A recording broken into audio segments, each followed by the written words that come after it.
It began with a rumble beneath the stage, followed by silence. A black 1987 Buick GNX, menacing in its stillness, slowly ascended from a trapdoor at the center of Gillette Stadium's vast platform. This was more than just a car, it was a declaration. As the audience leaned in, Kendrick Lamar emerged, clad in a black leather jacket, a backwards cap, and baggy jeans, stepping out of the GNX like a hip-hop apparition ready to take over the night. The opening notes of whacked-out murals echoed through the stadium, and just like that, the Grand National Tour was not only beginning, it was set ablaze. Welcome to Celebrity Cookies, where the tea is always hot and the stories come with sprinkles of surprise. Make sure to subscribe, leave a comment with your take on the story. For the fans gathered at the home of the New England Patriots on that chilly Monday evening, this was not just another stop on a nationwide tour. It was history unfolding live. Lamar and SZA, two of the most influential voices of the past decade, took the stage together, not merely to perform, but to elevate the experience. Any doubts about whether hip-hop and R&B could electrify a stadium like rock or pop legends were decisively put to rest. From the moment the lights dimmed, it was evident that this would be more than just a sequence of songs. It was a cinematic journey, a narrative performance expressed through pulsating bass, bursts of flames, and stunning transitions. What unfolded was a masterclass in contrasts. The hard and the soft, the defiant and the vulnerable, the urban landscape and the natural world. Kendrick and SZA didn't just take turns. They intertwined, merged, and transformed. And the audience at Gillette Stadium was captivated. Kendrick set the tone immediately. After his explosive opening, he launched into Count Me Out and DNA. Each line struck like a hammer, with every beat drop sending shockwaves through the crowd. But with Lamar, it was never just about the volume.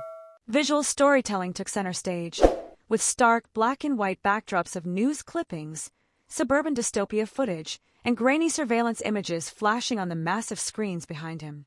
It was both cinematic and intimate, dystopian yet authentic. You weren't just watching Kendrick rap. You were witnessing a man questioning America, himself, and all of us. Then SZA took the stage, and the energy shifted completely. While Kendrick's segment was grounded, monochromatic, and cynical, SCA's entrance brought color, nature, and a sense of transcendence. She appeared in a vibrant green outfit, with vines cascading from the GNX, as if nature itself had been summoned. Opening with Awkward, she glided across the stage, her voice soaring through the night air like silk. But don't mistake her softness for weakness. SCA's gentleness is a form of strength, controlled, radiant, and unapologetic. By the time she reached The Weeknd, the crowd erupted. Those who had quietly mouthed Kendrick's lyrics moments before were now passionately singing along as if it were a gospel. Fans cried, swayed, and screamed in delight.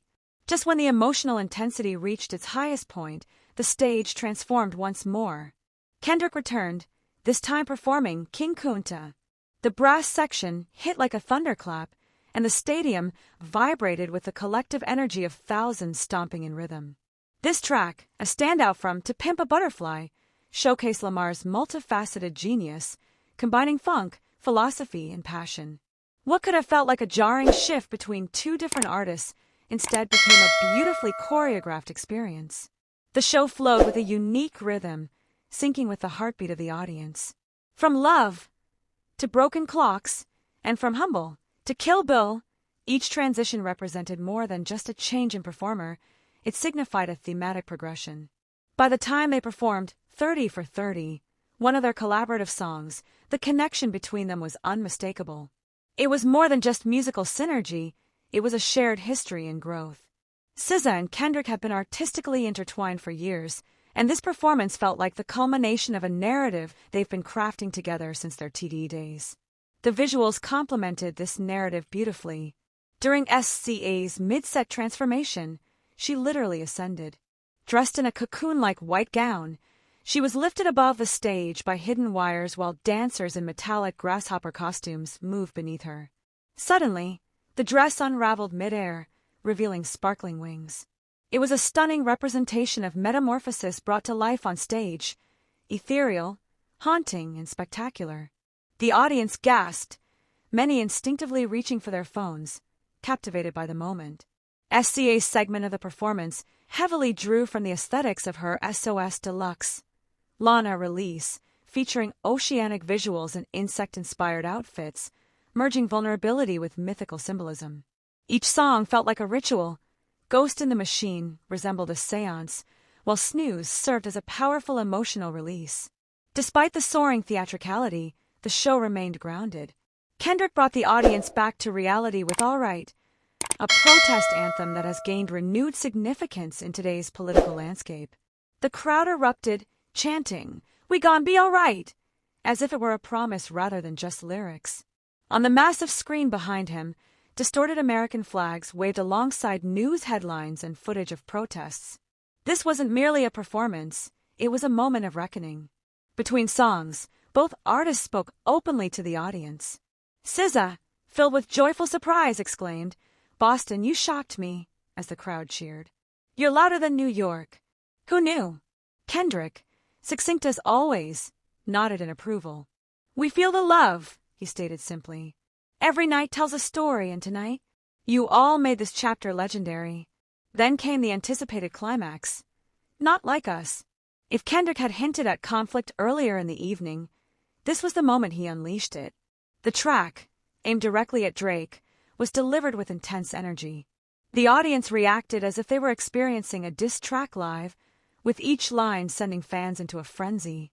Large red X's flashed behind him, and the GNX rotated slowly on stage, lit by flashing strobe lights. The atmosphere was charged with tension, brutal, intense, and brilliant. However, Lamar knows how to conclude with elegance. After shaking the stadium to its foundation, he brought SZA back for the final segment of the show, their collaborative songs Luther and Gloria. The former, currently topping the Hot 100, was performed in a stripped-down format. There were no special effects, just Kendrick and SZA facing each other, exchanging verses like old friends sharing a private moment. Gloria followed, bringing the night to an emotional peak. Fans hung onto every note. As the final harmonies faded into the night, Kendrick and SZA walked back to the GNX together. The car slowly sank into the stage, and the lights dimmed. Silence. Then, a roar of applause erupted. "Boston," Kendrick's voice resonated. "Until next time. We love y'all."